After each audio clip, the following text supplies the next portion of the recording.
Thank you guys so much for joining us for Meet Music Knoxville. This is the show where I, your host, Nick Horner, has no clue what's going to happen. And that's the joy. That's the fun of it. Exactly. Yeah. This is our first show since Real Knoxville Music, unfortunately, has no longer been a thing. But we're excited to be bringing these to YouTube with hopefully an exciting set of interviews that's going to be coming out in October. And I'm really excited for this one because I found Jordan's music some months ago. I think when I was sort of looking for people to come on the show, I thought she had a really exciting and interesting sound, which felt a little dissimilar to some of the stuff that I'd heard here in Knoxville. So it was like, man, we got to make this happen. So anyway, Jordan Albright. Yes, I'm so excited to be here. Thank you for having me. Yeah, it's exciting. So, so we had met at the open mic. I think at Union Place. Very brief exchange. In passing, yeah. And then we also did Scruffy City Sings. Yes. Together. Yeah, and I saw you perform some of your music there, which was great. Yeah, thank you. Yeah, and then there was also like a Next Level Brewing. It was like the Build-A-Band thing. I was in that too. Yeah. I think that was the first time we had like a full conversation. Yeah. It's funny, and so on the show, the premise is that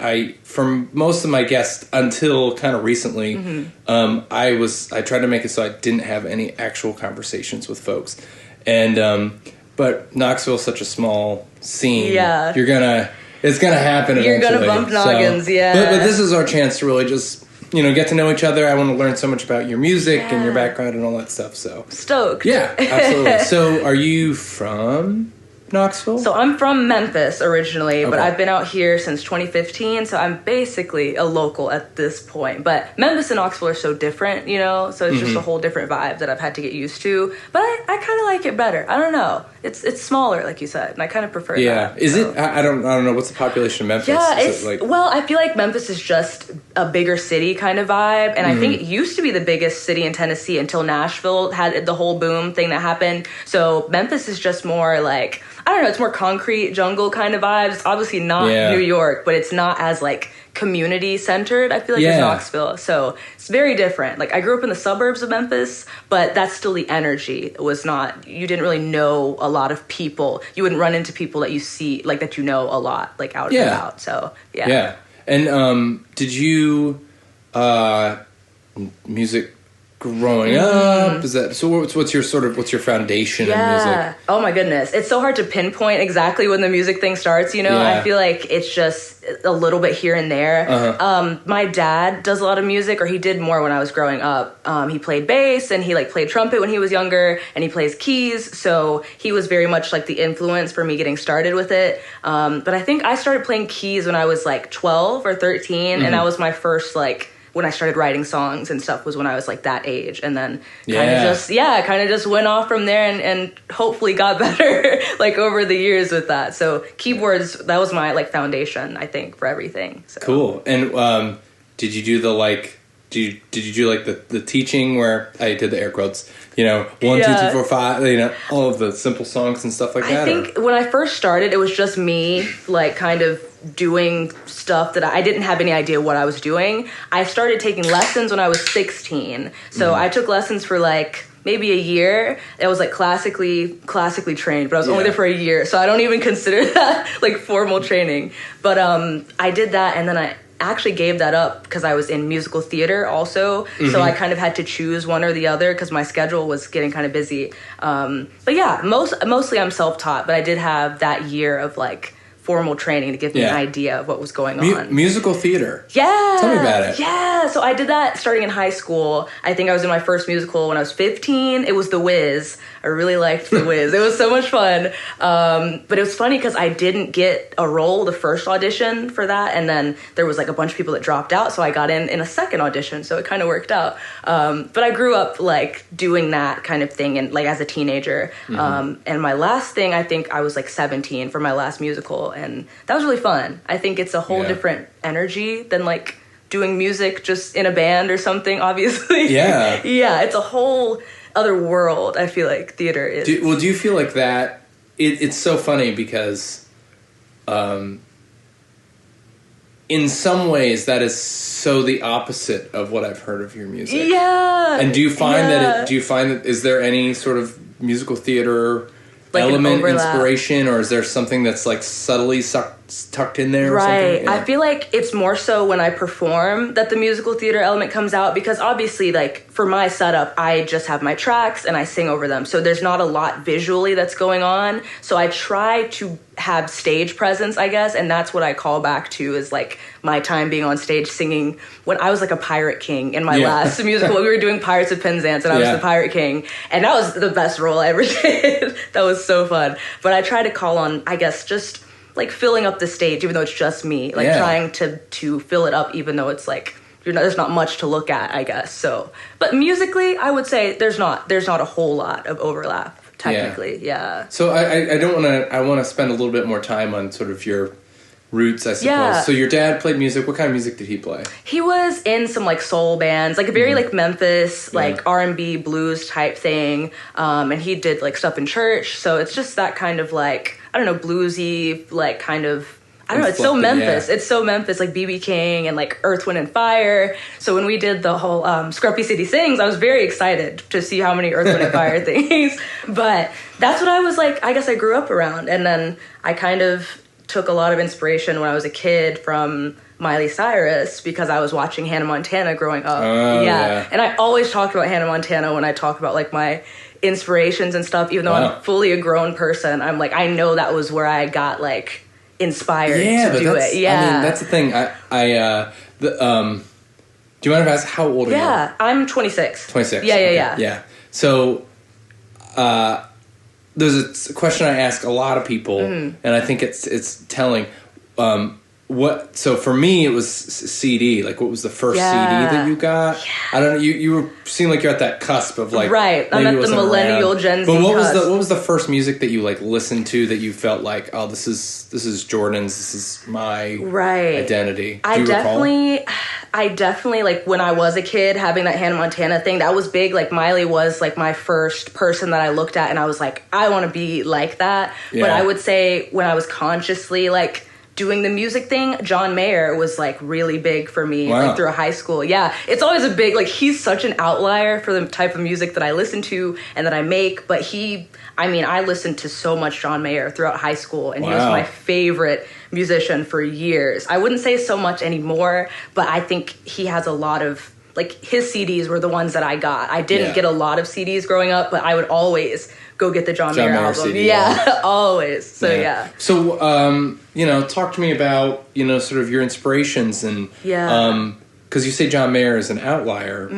What are some of the other things that you're drawing upon or not even necessarily for your music, but what are just in general, the things that you're, I really like Frank Ocean. I think So good. I think the genre that I gravitate towards most is like neo soul, like neo R&B, and that's Frank, and that's Jhené Aiko, and now Willow is really big at this time. And I don't listen to a lot of her music, but what I've heard from her is very similar to kind of the vibe that I go for. So just that, like, pulling from that soul that I grew up on, and also adding like the synth elements and like the hip hop kind of vibe to it. So I really do. Kendrick Lamar. Love Kendrick Lamar. So good. So good. So like all of that, like just combining the softer R&B feel with the boom bap. Like that's what that's what I really love. And I think some of my tracks kind of embody that, where it's like really wide open synth, but then I just hit with like the percussion. And that's my favorite thing about music, is that contrast. So. When I noticed you also have some of those like sound collages in your music too, which Frank was like, just great, sort of putting you in a place, and then all of a sudden the song kind of like evolves and flows into it. I like to go places with it. I feel like there's a storytelling component. Exactly. But again, it's like in music theater or musical theater, it's a very like, this is, here we go, this is a story, but it's like a more subdued approach to that. Exactly, because I feel like I would never want to tell the story so directly. Like, I feel like I want everyone to take something different from what they're hearing in my music. I don't like to explain necessarily what the songs are about, because I feel like, you kind of get it, but enough that I don't need to like explain necessarily what's going on in it. Because my music is it's based on stuff that I like experience and feelings I've had, stuff like that, as a lot of musicians would say, I think. But I don't know. I do like I'd like to take people places with it. The soundscape element is something I really like to like fill up the headphones. Like that's my goal, is to like submerge your head in like a wall of sound if I can. So. Oh, I love that. So you came here in 2015. What brought you to Knoxville? I came here for college. Yeah. I came here for college in 2015. Right, UT? Yeah, over at UT. Yeah, and what did you study? I studied, so first I was a French major, and then I had a lot of credits from French from high school, so I was on track to graduate like halfway. I was going to graduate in 2 years. So I was like, I don't want to do that. I actually want to stay and be in college for 4 years. So I picked up journalism. So I was a French and journalism double major. Cool. Yeah, which is such a weird combination. I'm always saying like, those two things, I guess they could have some overlap, but I'm not like a French journalist or anything. So I don't think, but they're both things I really care about. Like French, I started learning when I was like 12, 13. Really? Yeah. Like was that just in school, or? It was, I just wanted to learn it because it was like, I think out here, Spanish is the big thing, and they weren't teaching French at my middle school. So I just had my mom take me to Barnes & Noble, and I just got all the like conjunction things. And I was just one of those kids that I was an only child. And so it's like, I had a lot of time where I was just like, this is my project now. And learning French was my project, and it turned into my college degree somehow. Yeah. So it just kind of worked out that way. Amazing. And did you end up using the actual French? Because obviously I feel like, going to college is like, the takeaway is like 75% of the 75% of the things you take away from college are not what you studied. Exactly. You know what I mean? It's the relationships, it's the experiences, but was there any of that French linguistic stuff that has been a part of your career, either musically or otherwise? I really wish that it had been. I feel like it was more in my life when I was actually in college. Like I was very involved with like the French like stuff going on at UT, and like even in high school I was like president of the French club, like all that stuff, but it kind of faded away as soon as I graduated because we're not in a region of the United States where French is really spoken, and it sucks because I worry about losing it, but I try to stay on top of it, watching movies, like podcasts, stuff like that. But since I started learning so early, I don't worry about it so much. My brain was right at that cusp of like it's still like malleable enough to like soak in this second language. So hopefully I can keep it going until I'm able to maybe move to France for a little while. But I've been to France very briefly. I went to Paris when I was like 20, but have not had a chance to use it in a professional setting yet, but maybe one day. Right, I'm waiting for some French verses on these tracks. Right, I've always thought about that. I did write like a French song one time when I was like 19 maybe, and it never saw the light of day, which I think a lot of musicians can relate to that. It's like you have all these songs that like maybe are fully fleshed out, not fleshed out fully, but they just have never seen anyone besides like your ears are the only ones that have ever heard them. So I feel like maybe one day I will release that kind of stuff. But I'm just now getting used to like sharing my music over the past like year or so. So this is all very new. Yeah. So I've noticed that. So was the first track that you put out 2021? So I had been on Spotify since 2019, but I was never talking about it. I had music on my SoundCloud starting in like 2015. That's when I first started producing like with, DAWs and stuff. But I didn't really talk about it up until last year when I dropped my EP Anatomy in August. And after that, that's when I started playing shows and stuff. But up to that point, it had just been, I'm releasing this, like maybe I'll post about it on Instagram, but I was not telling people, I do music. It was just like, I make songs sometimes. Yeah. And were you performing before that? Not really. Like I was like a music camp like counselor growing up, like I guess from like age 16 to like 20. I would teach piano and vocals at this one like summer camp. We would do a showcase, but that was the extent of my like getting on stage and doing it and my theater thing. So that was all I ever really did performing wise, and I think maybe a couple shows here and there, but it's been nonstop since August with like the actual real shows that I'm playing. Yeah, so, it seems like you're out and about. Yeah, man. It's been a lot. I wouldn't change it, but I'm also like, it's been an adjustment, definitely. Yeah. What's the biggest thing that you maybe learned, or the biggest development that you feel like you've made in that time since you've been performing? Right. And has any of that affected the way you're writing music now? I think, yeah. So I have a lot of imposter syndrome.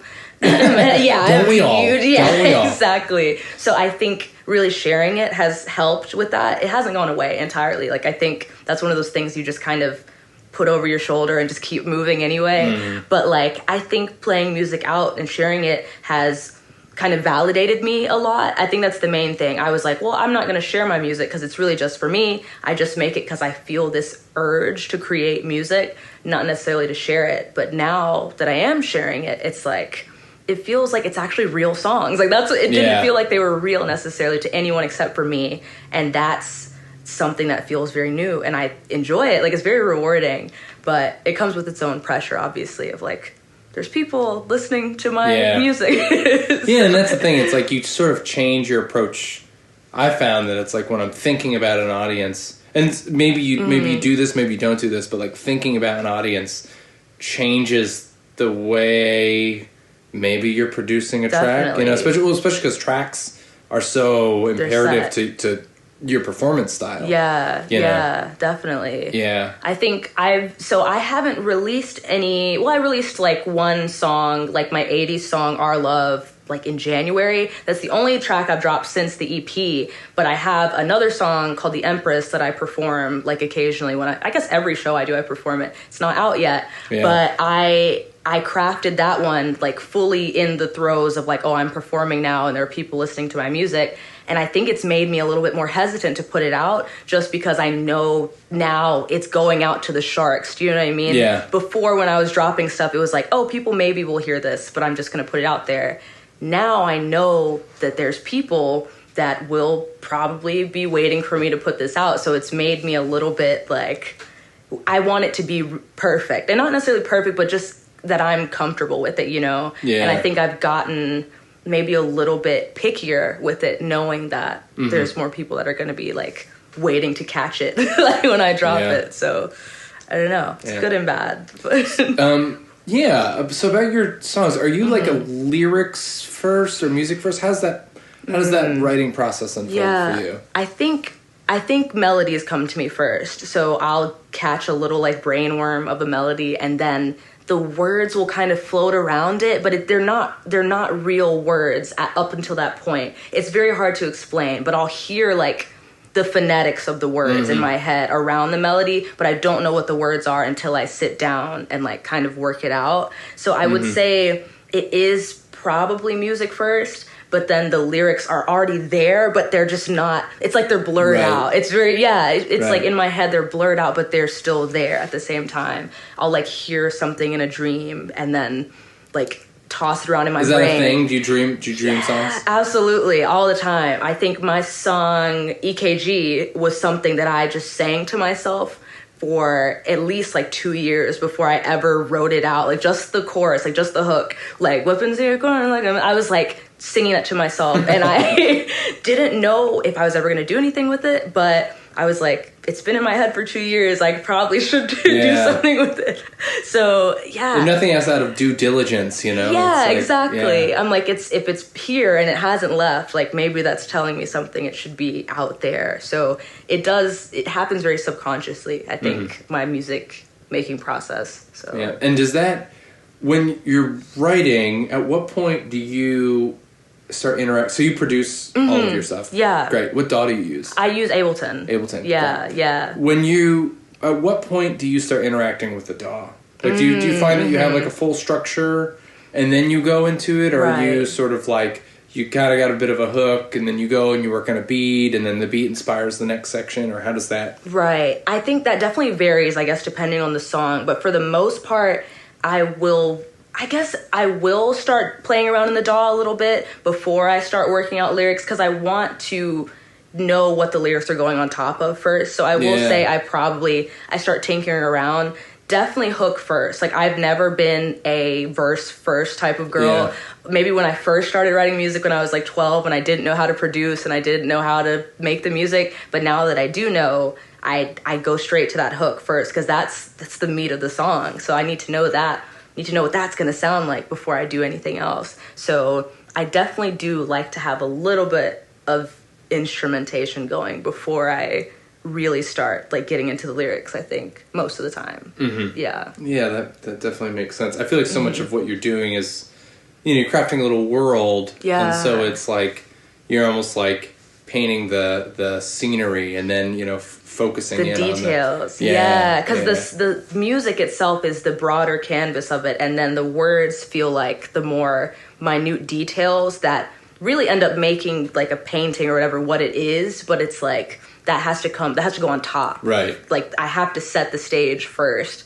And, sometimes that isn't how it goes. But most of the time, I would say, like, music first. I need to hear that synth. I need to hear, like, the boom bap. I need all of it. And it's before. not that that stuff can't be refined or, shift and change. Need somewhere to start first. And then the rest, it makes it easier for, like, the lyrics to come after that. So, yeah. Yeah.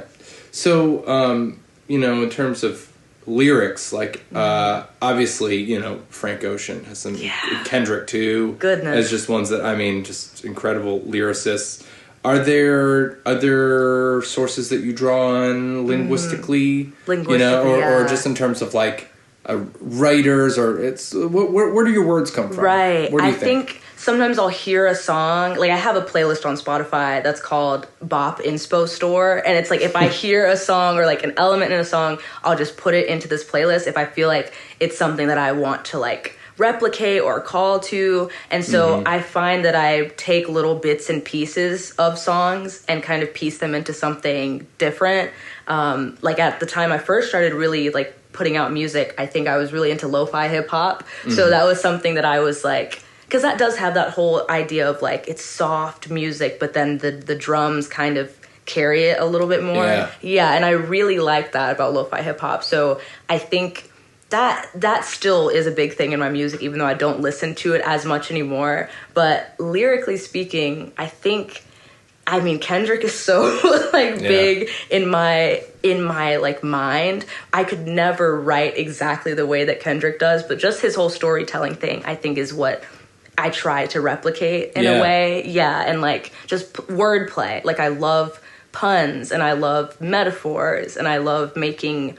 I used to write poetry when I was in high school too. Really? So I was like on the literary magazine in high school. I was the poetry editor. So I guess I call to that a little bit too. Just like I love wordplay. Like I just love. Who are your favorite? Were there poets that you were really into? Oh my goodness, I really liked Edgar Allan Poe. Like, and I know everybody really says Edgar Allan Poe, but he's so he's like great. He's amazing. He's so good, and like just the darkness of his stuff is so different to what I outwardly am. But it's like when people say you make something that's so different than what you consume, because I feel like I love really weird like stuff like that, but I don't.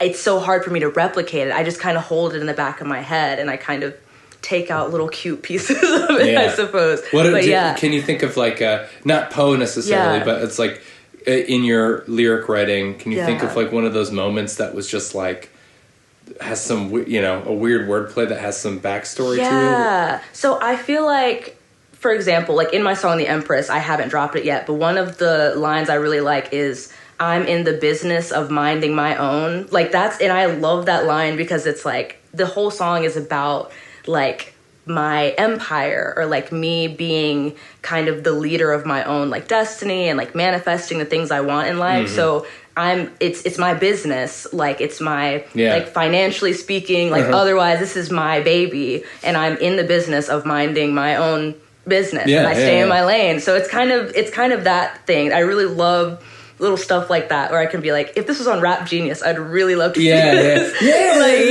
There's really something about that, write the song. I at one point, someone I had worked with was telling me that, write the song you want to hear. Yes, exactly. And I think that's it. I think most artists are like this, but it's especially poignant when an artist can like sort of realize that that's ultimately the goal. Yeah, yeah, because I feel like sometimes people are not very lyrics forward, and that makes sense, because if you're a really good musician, sometimes the lyrics are just kind of like the icing on top of a big musical cake. But I think for me, I like it to be 50-50. I very much like to put a lot of effort into making complex like lyrics, and not even complex, but stuff that has layers. Yeah, I love the layering of stuff, like the different meanings you could get from something. And I feel like the Empress specifically, I'm really excited to drop it when I do, but like you were saying earlier, it's like now that I know that there are people like out there listening to it, it has changed the way that I write a little bit. Like I'm trying to do that more so, knowing that these are things that might resonate with people when they're listening to it, like things they may want to use on Instagram captions. And I've seen that before. I've had someone like put lyrics to my song in an Instagram caption, and I was so like stoked about it. I was like, that's so nice. This is everything I've ever wanted. But like that kind of thing, little snapshots from the song is what I really like to have, those little things. Yeah, those little like almost like Polaroids that carry you through. Kendrick does that really well. Yes, like exactly. Yeah. I love that, and I think not everybody makes that their priority, and that's totally fine. But I guess because writing is something that I did a lot, like it's something I try to do in my like music as well, is make it almost a literary piece, like, even though you're listening to it. Yeah. So I think about a lot about like Nirvana. Yeah. Like how like his lyrics were just, I mean, they were nonsense, but they also just were so powerful. And and there's this double responsibility you have in beat-driven music that you don't have in rock music. In rock music, it's about that band and that energy, and it's a very sort of specific type of carnal thing. You can get away with kind of writing whatever as long as it's evocative. Whereas like in hip hop, like that storytelling piece is so imperative. Exactly. It's so important. And like I keep calling back to Kendrick, but it's like his albums, like if you listen to them through the way that it's supposed to be, like in order, like each song leads into the next. And I think obviously not everybody does that with their music, but that's something that I've been aiming for. Like as far as, I've only got 2 EPs out, but like I always think about that even when I'm writing individual songs, is like, how does this relate to other individual? How could I group these together potentially in the future? Because it takes like sometimes years to like get an assembly of songs that you like. I think Anatomy took me like, I think I started in like 2018 with the first song for that, and I didn't know it was going to turn into an EP, but I was like, this is a song that has a title that's about the body, and then I was like, oh, here's another song I happened to write with like a title about the body, and I picked up on the little pattern, and I was like, maybe I can make this into something. So just, I don't know, I like to notice the little patterns and create like a story kind of organically, even though I know there's a skeleton kind of already there. So man, that's great. Yeah. I'm gonna 180 this quick. Yeah. What do you do outside of music? Yeah, that's the big question. So I mentioned how I studied French and journalism. So the journalism thing, despite all the writing stuff that I love to do, I was video journalism. Like that was my like priority, because growing up I was a YouTuber. I started making YouTube videos when I was like 10. Like I got a camcorder and I did little vlogs and stuff, and I released a parody like when I was 17 of the song My Way by Fetty Wap, and like it's me dancing in a grocery store, and it like blew up, and I got like 2 million views on it. Whoa. Yeah, dude. I was like 17, and so I was like, I did not want this to happen. I didn't expect it to happen, but then I'm thrust into like, I had like 30,000 followers on YouTube, and I kind of had to leave. I was like, there's too many people here. I have to go, because I wasn't expecting that to happen. Yeah. But the video thing is something that's very big to me, I think, because of my foundations with that.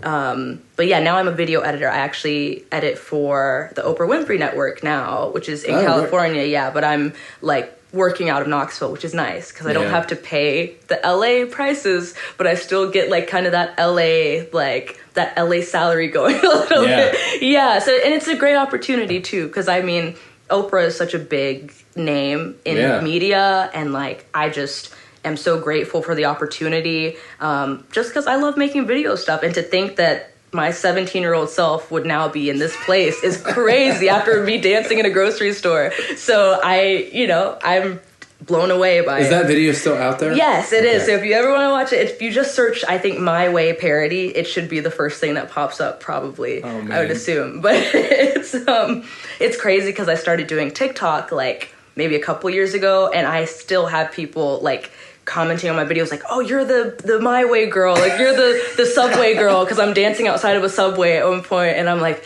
yeah, I'm Subway girl, whatever. Oh my gosh. It's crazy because I kind of want to escape from it, but I'm able to do my music thing kind of to the side of that. I feel like those are two separate aspects of my identity, even though it'd be nice to have them kind of combine a little bit.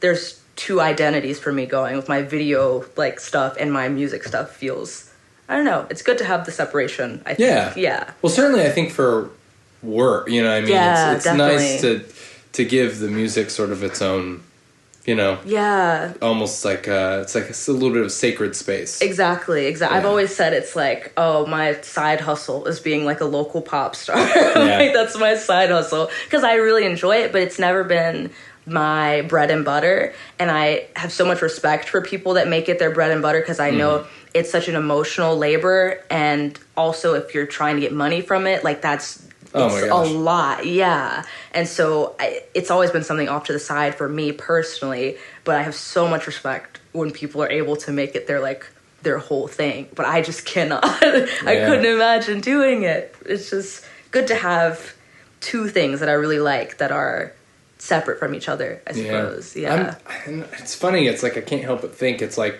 so much of that storytelling and narrative vibe could be really supported. Do you do music videos? I do. Yeah, I guess back when I was doing the thing like very privately and not telling people about it, I did make like some of my own music videos. But within the last like 4 or 5 years, I have a friend who does music videos like professionally, so he's helped me out. Like he shot my cover for Anatomy, but I did do music video stuff prior to like kind of coming out with the music thing, because now I feel like it'd be too much. Like at this point, really? I'm like, because I'm fully producing, I'm going out and performing, and for me to set up my little tripod and my camera now just feels like a whole, I would rather just have somebody else help me out with it, because I want the quality to match up. Well, yeah. But exactly. I just think about how it's like, you know, so much of this storytelling and narrative arc that you're talking about, it's like, man, it's like videos just... it's a lot. You got to do the audio and the visual and make them both kind of come together in a way, and that's tricky. Like, because I know I could make music videos if I wanted to, but it's like I want someone to be able to focus on it while I focus on the music itself. So it's nice to have, I guess, the skill set, but also know I can put it down, like, and kind of hand it off to other creatives, like in that case. So So what's next? Not necessarily like, I know you got tracks, but like, you know, big picture. What are the things you're looking to do? Yeah, that's such I'd never fully thought about it, because it's like, because it's such a thing that's on the side for me, I would be happy with anything that came from it, you know? I don't see myself like going to the VMAs or anything necessarily. That'd be cool. But I'm also afraid of being too overexposed in a way. Like, I'm afraid of getting too big with my music. Not to say that that will happen, but I think I see like the Taylor Swifts and the Beyoncés, and I'm like, that seems so rewarding, but also so challenging, you know? So I have like a threshold for my level of success, I think, that I would be intimidated to pass almost, which maybe that'll change, but I'm like, I don't know. It would be fun to be like a superstar, but it's also like, I like being a local, like, kind of music person. It's nice that sometimes people recognize me and sometimes they don't know who I am. And I would hate to go everywhere and everybody already knows who I am. That sounds terrible. So, I guess I just have that level where I'm like, it'd be nice to like, I don't know, have a certain amount of like listeners on Spotify, but also not be recognized everywhere I go. That would be very nice. Do you have any, do you have any like local aspirations or things you're looking to do like in the next like year or so? I think it'd be really fun to play big ears. I would love to do that. I did play like, I have an offshoot of big ears like thing last year, but you know, I was just getting started. Like, I guess maybe that was this year, like this past big years, but I was just getting started with it. Yeah. So I know I have plenty of time to get into that space. But I think that would be fun. Like locally to play like a main big year set, even just at the Pilot Light, would be like really good. Because I really love what they're doing with big years. And yeah, I don't know, just getting into more spaces like that, like getting into like audiences that I am not like breaching at this point in time, you know? But it is a different audience every time I do something. I feel like every event that I've played at has been so different than the previous one, which has been nice. Because, like, obviously when we did Scruffy City Sings, I was like, I don't know any of these people. Like, and they're listening to my music. Like, that's cool. Yeah. So, I don't know. I would say the first thing is big ears. That would be amazing. So, man, I hope that works out for you. Thank you. Do you tour at all, or have you gotten? I've been thinking about it. Yeah. I've been thinking about it because I did play a show at some festival in Virginia like last year, so I have played like outside of Knoxville, but I've never fully set up a tour. I definitely have like contacts around that have been like, oh, you should come play a show here, from like, oh, being on a bill with someone who's somewhere else. Yeah. So I've thought, oh, I could do a little Southeast like tour. I'd love to go through like Atlanta, like Asheville, like obviously Knoxville. I maybe would it'd be cool to play a show in Memphis. Like that's my main thing. Oh, like that'd be back home. Like I've never played like a show in my own hometown fully. So that would be probably, if I did a tour, that would definitely be on the list, like Memphis, maybe Knoxville, and then a little bit further east. But it's all in my head right now. It's hard to get it out of the head into the world. Yeah, but that's the thing. You say it, and that's the thing. It's like half of the battle is just connecting with people, and you seem to have no problem with that. So I feel like it's a matter of, at that point, things just coalesce when you decide something you want to do. It kind of appears in your... Yeah, I definitely believe in that a lot. And a lot of everything I've done really has been through, like, connecting with people and the people that I've met. Like, all the gigs I've played, like, I've never once, like, looked for a gig. Like, it's always been someone, like, in my DM, like, hey, I saw you at this thing. Do you want to do this? And I've always wondered, like, when that stops, will I stop? Because I feel like I've never reached out to book a gig before, and I don't know if I guess I would do it. I enjoy playing shows, but I like that it's organic. I like that it's just opportunity, like, leads to another opportunity kind of thing. So we'll see. If it stops coming, I might take a little hiatus. But so far, I think... How long do you think is your threshold? Yeah. Do you have any sense of that? How often do you need to perform to be happy? Right. I was playing a lot of shows, like, the past, like, few months. Sometimes I'll have, like, 3 or 4 shows, like, within a 2-week time span, and that's like a lot for me. If I could do like 1 or 2 shows a month, I think that would be solid. Like maybe one at the beginning, one at the end, or like one in the middle.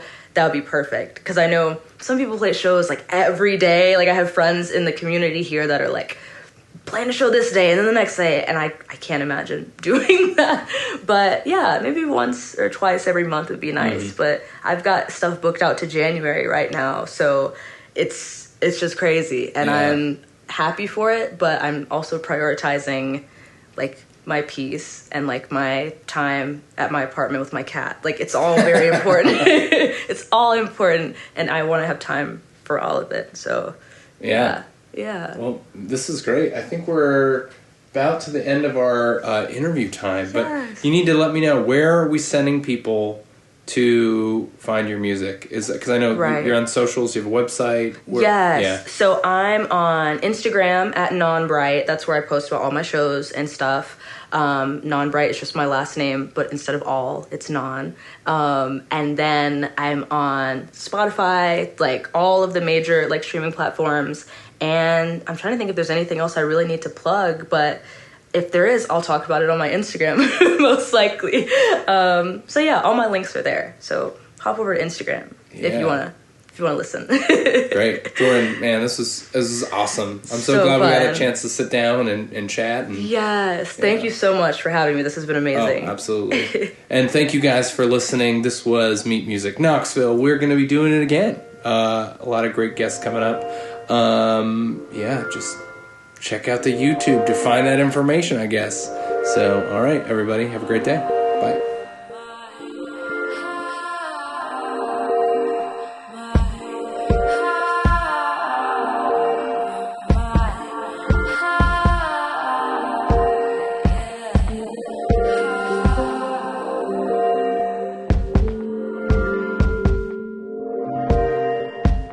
So damn out of touch, kept my head down, sold out my love till you bought another round. Gotta get rid of this drama, all of these feelings is killing me. Come and get some of this karma. You was like enemy, you was like enemy, friend of me. I was apparently someone you wanted to call.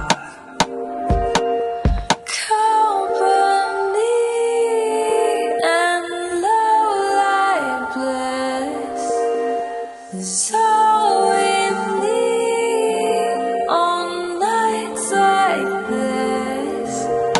Yeah, now I'm whipping to your corner like I'm in a roller coaster, tripping over bottles that you emptied on your own. Funny thing about it is I'd rather be at home, but I've been sleeping over and you're under my clothes. Whipping to your corner like I'm in a roller coaster, tripping over bottles that you emptied on your own. Funny thing about it is I'd rather be alone, but I'm feeling on your body. Can you feel my heart? Feel my heart, my heart. Feel my heart. Yeah, gotta get rid of this drama. All of these feelings is killing me. Come and get some of this karma. You was like enemy, you was like enemy. Like I was apparently someone you wanted to call, someone you wanted to follow. Gotta get rid of this drama. Whipping to you, whipping to you. It's all we need on nights like this. Yeah, whipping to your corner like I'm in a roller coaster, tripping over bottles that you emptied on your own. Funny thing about it is I'd rather be at home, but I've been sleeping over